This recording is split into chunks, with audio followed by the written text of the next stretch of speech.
نحمده ونصلي ونسلم على رسوله الكريم أما بعد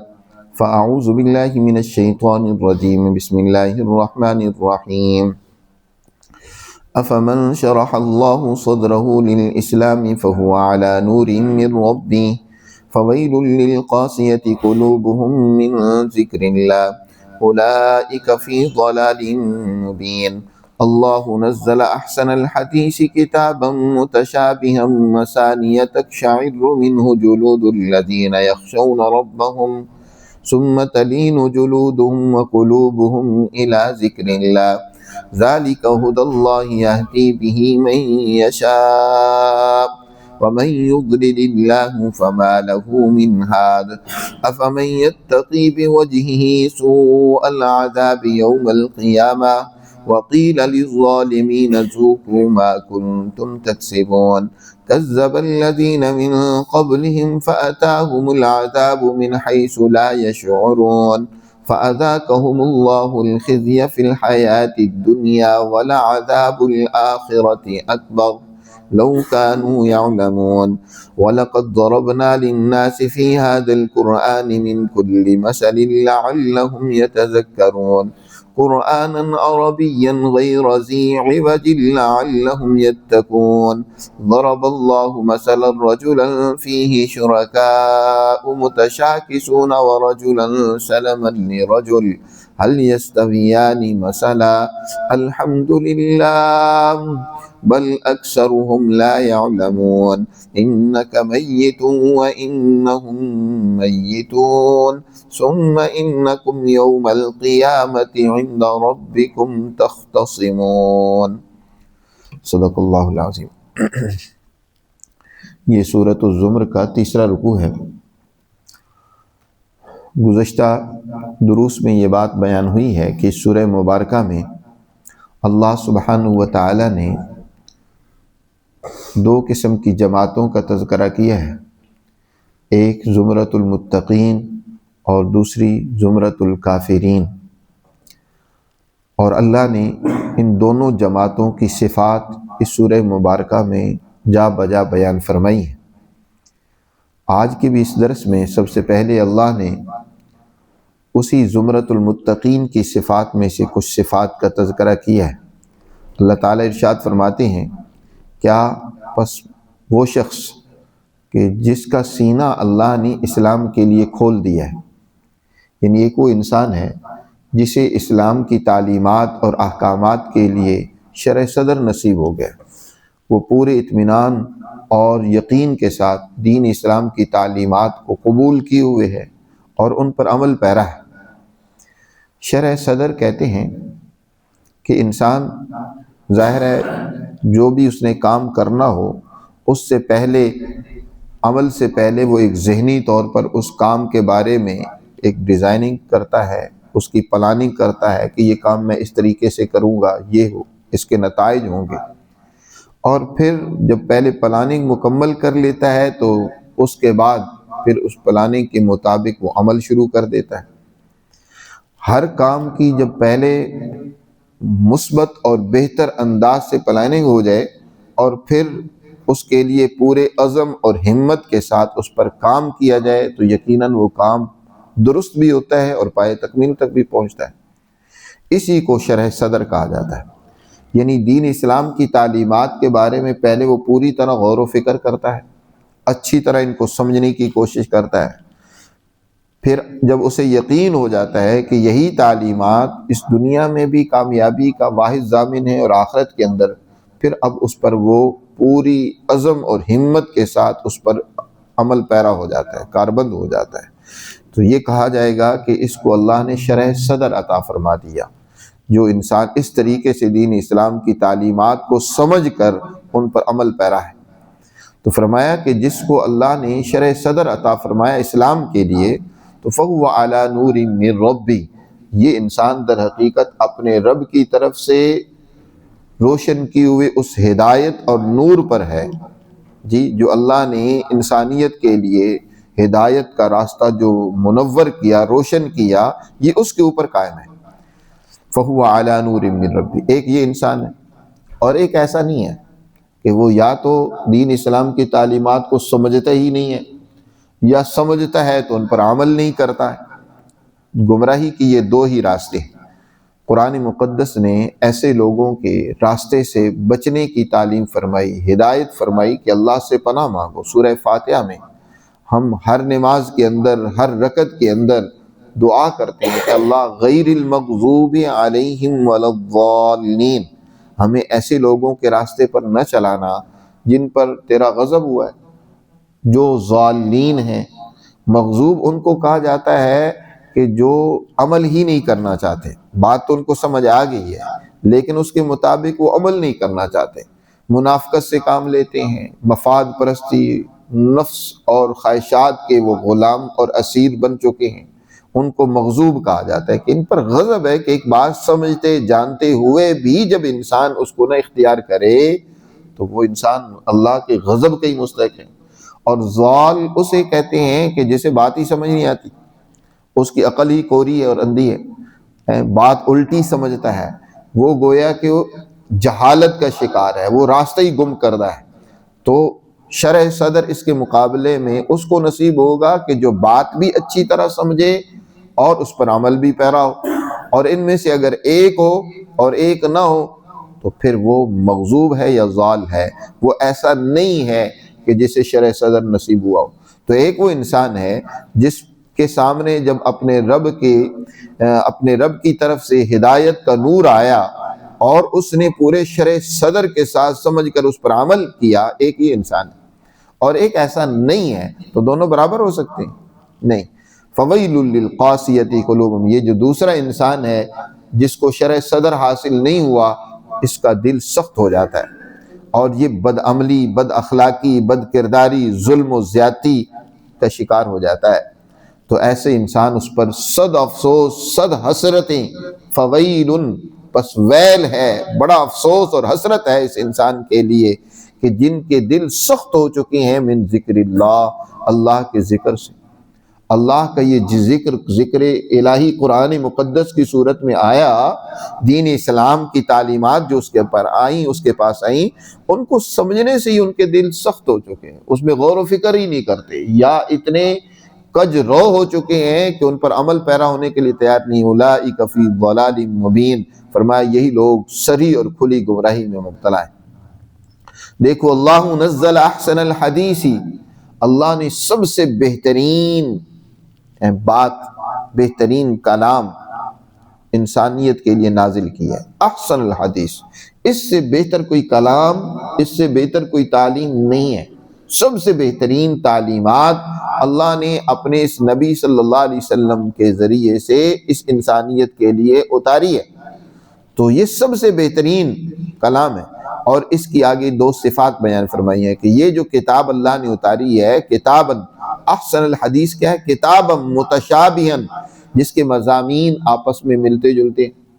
یہ ایسی کتاب ہے جن کے مضامین میں تمہیں تضاد نظر نہیں آئے گا، اتفاق ہے، ہم آہنگی ہے، ایک دوسرے سے ان کی بہت مناسبت ہے۔ اور پھر مسانی، کہ ان کے مضامین آپ جتنی بار پڑھیں، بار بار پڑھیں، آپ کا دل کرتا ہے پھر پڑھنے کو، اور ہر مرتبہ آپ پر اس کے علوم کے، معارف کے ایک الگ ہی راستے کھلتے چلے جاتے ہیں۔ مسانی،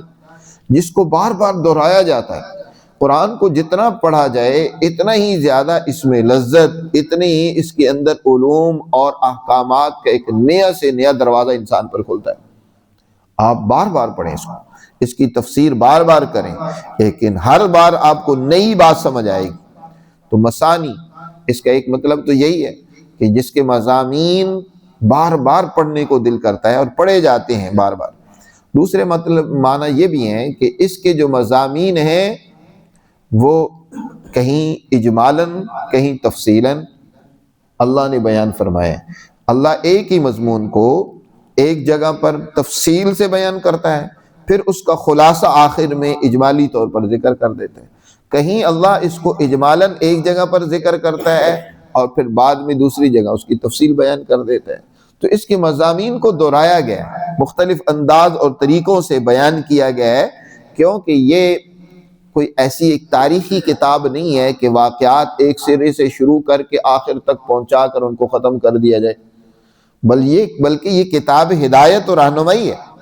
جیسے ایک ماں باپ اپنی اولاد کی تربیت کرنا چاہتے ہیں نا، تو وہ مختلف انداز سے اپنے بچے کو سمجھاتے ہیں، کسی وقت کسی طریقے سے، کسی وقت کچھ اور انداز سے، مختلف طریقے اور پیرائے میں انسان اپنے اولاد کو سمجھاتا ہے۔ تو اللہ سبحانہ و تعالیٰ اپنے بندوں کو مختلف طریقوں سے ہدایت دیتے ہیں، رہنمائی دیتے ہیں، سمجھاتے ہیں، اپنے مضامین اور احکامات بار بار بیان کرتے ہیں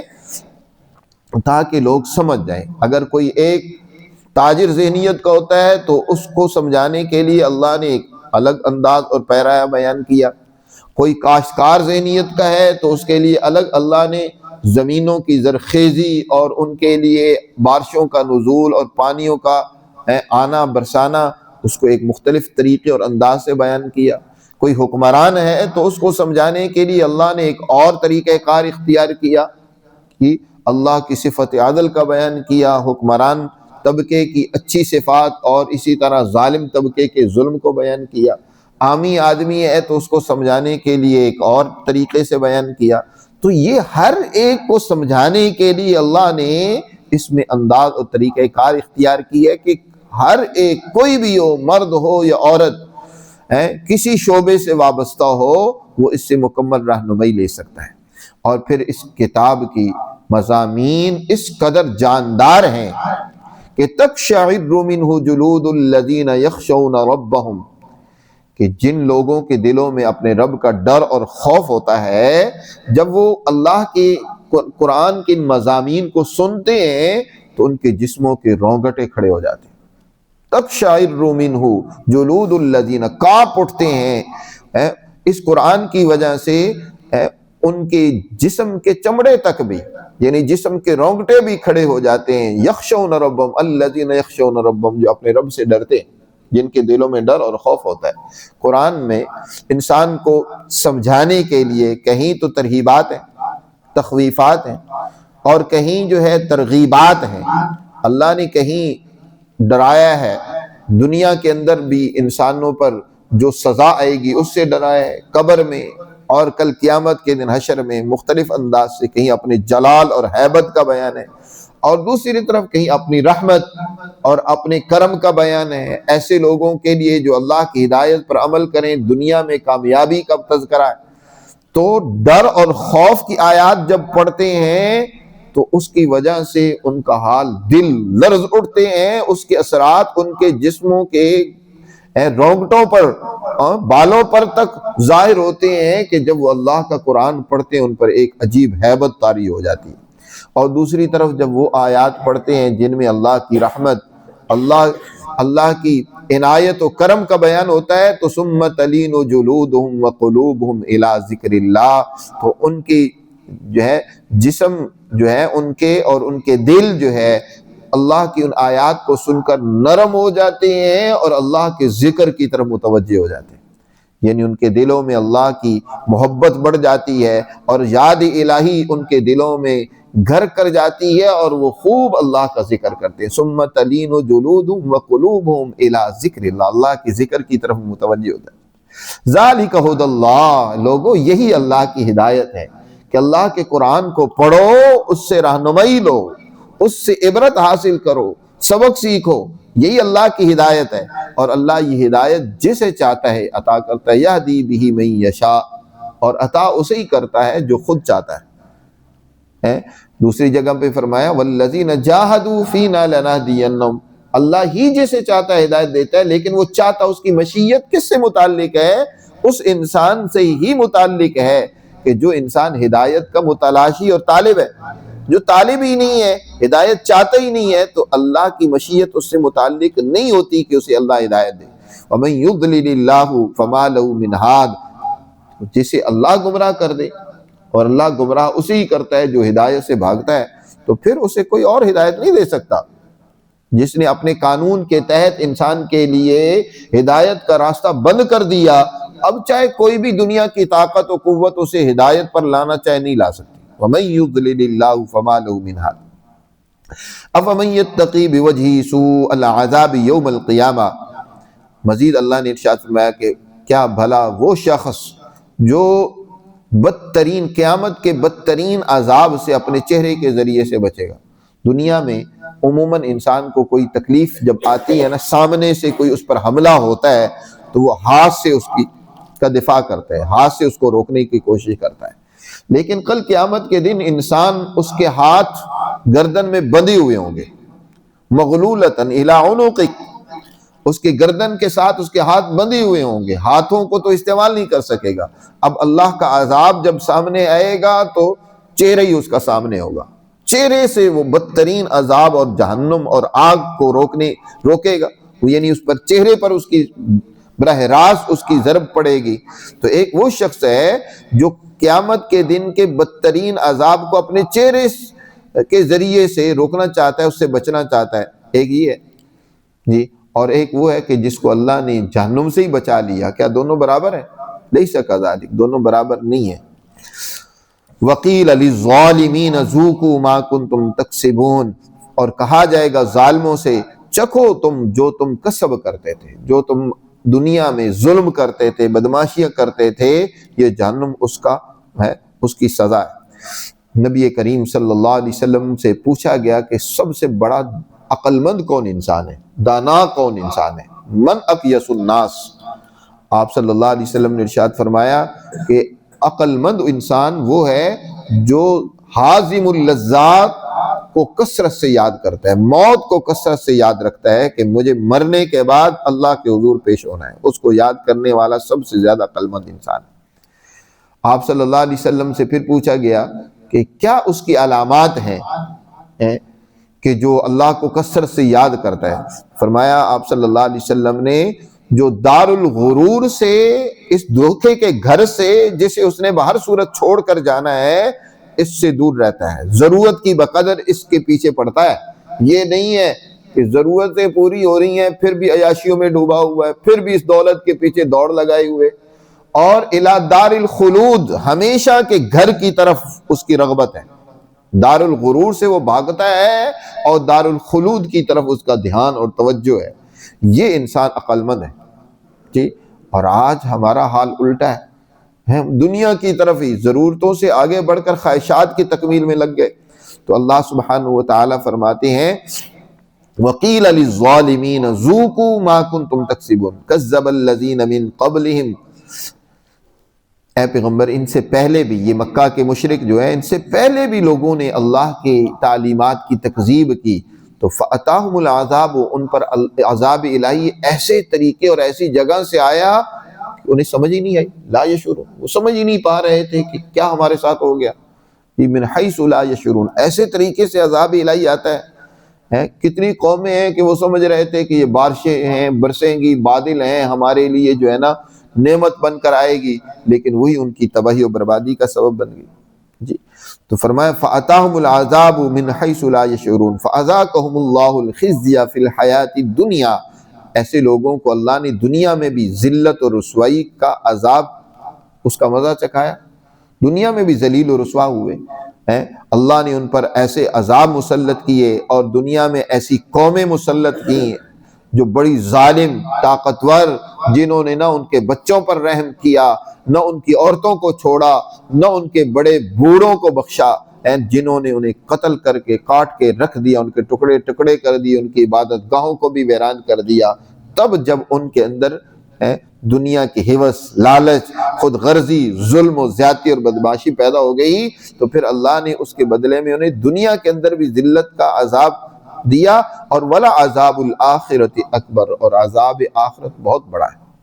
تو معلوم ہوا کہ دنیا کی ذلت اور رسوائی یہ بھی عذاب الہی ہوتا ہے۔ کوئی قوم وہ اپنے فیصلے خود نہ کر سکے، دوسروں کے آرڈر کی محتاج ہو جائے، وہ اپنی ضروریات پوری کرنے کے لیے جانوروں کی طرح ذلیل ہو، ہر وقت جانوروں کی طرح بس روٹی کمانے کے پیچھے پڑے رہیں، اس سے بڑی ذلت اور رسوائی کیا ہوگی جی؟ نہ دنیا میں چین اور سکون، ذلت ہے، رسوائی ہے، اور آخرت کا عذاب بہت بڑا ہے۔ آج مذہبی طبقہ وہ اس دنیا کے ذلت اور رسوائی کو نظر انداز کر کے وہ کہتے ہیں آخرت بس ٹھیک ہو جانی چاہیے۔ یاد رکھو اگر دنیا میں ذلت اور رسوائی ہے نا، دنیا میں اگر اعلیٰ اخلاق نہیں ہے، دنیا میں معاشرہ پرامن اور عدل پر مبنی نہیں ہے، اور تم کہو کہ آخرت کا معاشرہ بڑا اچھا مل جائے گا تمہیں، یعنی جنت بڑی بہترین مل جائے گی، ایسا نہیں ہے۔ اس دنیا کو ذلت سے نکالنے کے لیے، یہاں کے ظلم و زیادتی بدماشیوں کو ختم کرنے کے لیے کردار ادا کرنا ہوگا۔ تو جو اس دنیا کو حسنہ بنانے کے لیے کوشش کرتے ہیں، اللہ ان کے لیے آخرت بھی حسنہ بناتے ہیں۔ اور اگر دنیا تو ذلت و رسوائی کی اور ہم کہیں کہ ہماری آخرت بن رہی ہے، تو ایسا نہیں ہے، بلکہ فرمایا وَلَعَذَابُ الْآخِرَةِ أَكْبَرُ، آخرت کا عذاب تو بڑا ہے، لیکن اس دنیا میں بھی الخزي فی الحیات الدنیا، دنیا میں بھی ذلت و رسوائی ہے۔ لو کانوا یعلمون، کاش کے لوگ یہ بات جان لیں۔ وَلَقَدْ ضَرَبْنَا لِلنَّاسِ فِي هَذَا الْقُرْآنِ مِنْ كُلِّ مَثَلٍ، ہم نے لوگوں کے لیے اس قرآن میں ہر طرح کی مثالیں بیان کی ہیں، ہر طرح کی مثالیں سمجھانے کے لیے، ہر ایک پیشہ والے، ہر ایک برادری، طبقہ، ہر ایک قوم کو سمجھانے کے لیے مختلف اللہ نے مثالیں دی ہیں اس میں، لعلہم یتذکرون، تاکہ لوگ نصیحت حاصل کریں۔ اور یہ قرآن ہے عربی زبان میں، غیر ذی عوج، اس میں کسی قسم کی کوئی کجی نہیں ہے، اس کے احکامات کے اندر کسی قسم کی کوئی لچک اور کسی قسم کی کمزوری نہیں ہے، یہ اس کے احکامات دو ٹوک اور واضح ہیں، غیر ذی عوج لعلہم یتقون، تاکہ لوگ جو ہیں وہ اپنی خرابیوں، اپنے ظلم کے برے انجام سے بچیں، برائیوں سے بچیں۔ اس لیے اللہ نے یہ قرآن عربی زبان میں نازل کیا، کیونکہ سب سے پہلے جس قوم کو سمجھانا تھا ان کی زبان عربی تھی، اور ان کی ایک فصیح واضح عربی زبان میں اس کو نازل کیا تاکہ انہیں اپنی مادری زبان میں اس کو سمجھنا ان کے لیے آسان ہو جائے۔ پھر اس قوم نے جب اس کو سمجھ لیا، اس قوم نے پھر آگے دوسری قوموں کو سمجھایا۔ عربوں نے قرآن مجید کو سمجھا اور انہوں نے سمجھ کر آگے ایرانیوں کو سمجھایا، ایرانیوں نے قرآن کو سمجھا، انہوں نے آگے تورانیوں کو سمجھایا، ترکوں کو سمجھایا۔ اس طریقے سے دنیا پر اللہ کا یہ نظام عدل، اس کے احکامات تقریباً 1000 سال تک دنیا میں قائم رہے، پہلے عربوں کے ذریعے سے، پھر ایرانیوں کے ذریعے سے، پھر تورانیوں کے ذریعے سے، دنیا میں اس پر عمل ہوتا رہا۔ تو ہم نے واضح عربی زبان میں اس کو نازل کیا ہے تاکہ لوگ نافرمانیوں سے بچیں۔ اللہ ایک مثال تمہیں سمجھانے کے لیے دیتا ہے، کیونکہ اس میں ہر طرح کی اللہ نے مثالیں بیان کی ہیں، تو ایک مثال تم بھی سنو۔ دیکھو، زمانہ جاہلیت میں غلامی کے مختلف طور طریقے موجود تھے۔ بعض لوگ ایسا بھی کرتے تھے کہ جن کے پاس زیادہ سرمایہ نہیں ہوتا تھا، کئی لوگ مل کر ایک غلام خرید لیتے تھے، اور وہ کئیوں کا مملوک ہوتا تھا۔ اس غلام کو جتنے مالک ہوتے تھے، جنہوں نے مل کر اسے خریدا ہوتا تھا، ان سب کی خدمت کرنی ہوتی تھی۔ اگر ایسے غلام میں جس میں کئی ایک مالک شریک ہیں اور ہوں بھی وہ بڑے بدخصلت، بد اخلاق، ضدی قسم کے، اور ایک دوسرے کے مخالف بھی ہوں، اور ہر ایک اپنی طرف اس غلام کو کھینچتا ہو، ایک اپنی طرف کھینچتا ہے، دوسرا دوسری طرف کھینچتا ہے، تیسری طرف، چوتھا اور طرف، اب وہ بیچارہ تو اس کے 24 گھنٹے اجیرن رہیں گے۔ وہ ایک وقت میں ایک کا کام کرے گا، دوسرے وقت میں دوسرے کے پیچھے دوڑے گا، تیسرے کے پیچھے، اور اسی طرح وہ ہر وقت پریشان، اس کے لیے نہ چین، نہ سکون، نہ آرام، نہ امن۔ ایک یہ غلام ہے۔ ایک وہ غلام ہے جو صرف اور صرف ایک ہی مالک کا غلام ہے، اس کا ایک ہی آقا اور مالک ہے، اور وہ مالک بھی بڑا سخی اور دیالو ہے، بڑا مہربان ہے۔ وہ اپنے غلام کو تکلیف نہیں پہنچاتا، سویا ہوا ہو تو خود کام کر لیتا ہے، اسے نہیں جگاتا، اس کی ضرورتیں وہ اپنی طرف سے پوری کرتا ہے، اس کی خوراک کا خیال رکھتا ہے، اس کا لباس کا خیال رکھتا ہے، ہر طرح کی ضروریات کا وہ خیال رکھتا ہے۔ تو بتاؤ کون سا غلام سکون میں ہوگا؟ جو کئی متشاکس جھگڑالو لوگوں کا غلام ہے، وہ امن میں اور سکون میں ہوگا، یا وہ صرف ایک سالم آدمی کا جو غلام ہے وہ مطمئن ہوگا؟ تو یقیناً وہی غلام مطمئن ہے۔ فرمایا یہ مثال دے کر اللہ سمجھانا چاہتے ہیں کہ اے لوگو، تم نے کئی دیوتا اور خدا بنا رکھے، تم نے امریکہ کو بھی خدا بنا رکھا، چائنا کو بھی خدا بنا رکھا، تم جو ہے کسی اور طاقت و قوت سے بھی ڈرتے ہو، اور ہر وقت تمہیں خوف لگا رہتا ہے کہ یار امریکہ ناراض ہو گیا تو پھر بھی پریشانی، چائنا ناراض ہو گیا تو پھر مسائل، سعودیہ ناراض ہو گیا تو پھر قرضہ بند ہو جائے گا، کسی وقت کسی کے سامنے ہاتھ پھیلاتے ہو، اس کی منتیں سماجتیں کرتے ہو. ایک وہ ہے جو اب خدا داد صلاحیتوں کے ذریعے سے اپنے پاؤں پر کھڑا ہے، ایک ہی مالک کی غلامی کر رہا ہے، ایک اللہ ہی سے ڈرتا ہے، اسی کے احکامات پر عمل پیرا ہے، وہ کسی سے خوف زدہ نہیں ہے بلکہ اپنے اس دی ہوئی خدا داد صلاحیت کو استعمال کرتا ہے. تو بتاؤ کون سا ملک امن میں ہوگا؟ وہیں امن آئے گا، وہیں عزت آئے گی جو صرف ایک اللہ کے سامنے جھکے. جی اسی طرح انفرادی زندگی میں بھی اور اجتماعی زندگی میں کہ ایک صرف اللہ ہی کی پرستش کر رہا ہے، ایک کوئی کسی پانی کے سامنے، آگ کے سامنے، کسی پتھر کے سامنے اپنا ماتھا ٹیک رہا